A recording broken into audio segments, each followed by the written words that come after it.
Education with Shantanu চ্যানেলে তোমাদের সকলকে স্বাগত জানাই। আজকে আমার আলোচ্য বিষয় প্রথম পর্যায়ক্রমিক মূল্যায়ন 2026-এর তৃতীয় শ্রেণীর স্বাস্থ্য ও শারীরশিক্ষা বিষয়, যেখানে তোমাদের পরীক্ষা হতে চলেছে 10 নম্বর এবং সময় থাকছে কিন্তু 20 মিনিট।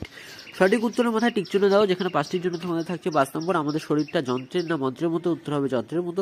কথাকে বলেছি শিক্ষার্থীরা মিড ডে মিল দুপুরে না রাতে খায়, উত্তর হবে দুপুরে। ফলগুলি ভরা আছে প্রোটিনে না ভিটামিনে, উত্তর হবে কিন্তু ভিটামিনে। জীবাণুর কাজ হলো সবার ক্ষতি না উপকার করা, উত্তর হবে ক্ষতি করা। প্রতিদিন আমরা 3 না 2 বার দাঁত মাজবো, উত্তর হবে 2 বার।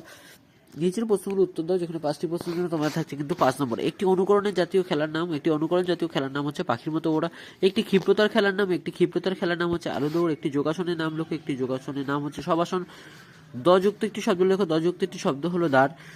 ওআরএস কোন অসুখে ব্যবহার করা হয়? ওআরএস ডায়রিয়া অসুখে ব্যবহার করা হয়। তো এই ছিল তোমাদের তৃতীয় শ্রেণীর পরীক্ষার্থী বন্ধুদের জন্য প্রথম পর্যায়ক্রমিক মূল্যায়ন 2026-এ স্বাস্থ্য ও শারীরশিক্ষা বিষয়ের প্রথম পর্যায়ক্রমিক মূল্যায়নে নমুনা প্রশ্নপত্র এবং সাথে তার উত্তর। প্রশ্নপত্রটি তোমাদের কেমন লাগলো তা কিন্তু অবশ্যই জানাবে, এবং প্লে লিস্ট চেক করে কিন্তু তোমরা অন্যান্য ভিডিওগুলো দেখে নিতে পারো। আর হ্যাঁ, এর সাথে বলে রাখি, তোমাদের 10 নম্বরের লিখিত পরীক্ষার সাথে কিন্তু আর 10 নম্বর তোমাদের মৌখিক বা শারীরিক ব্যায়াম পরীক্ষাও হতে পারে।